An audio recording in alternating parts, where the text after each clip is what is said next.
How to sign up on OnlyFans. In this video, I'll show you how to sign up your account on OnlyFans. Let's get started. First, open up any browser. Here I'm using Google Chrome. Now on search bar type in OnlyFans and click enter. Scroll down a little bit until you see this logo. Click on it. This is the official website of OnlyFans.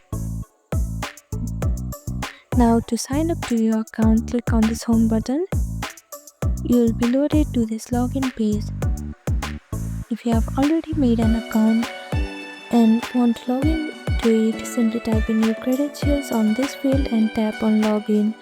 And if you have forgotten your password, click on forgot password and reset it. Now to sign up your account, click on sign up for OnlyFans. Here type in your name. Now on the second field, type in your email address. Now type in your password that you want to set on your account. After that, you'll be logged in to your account.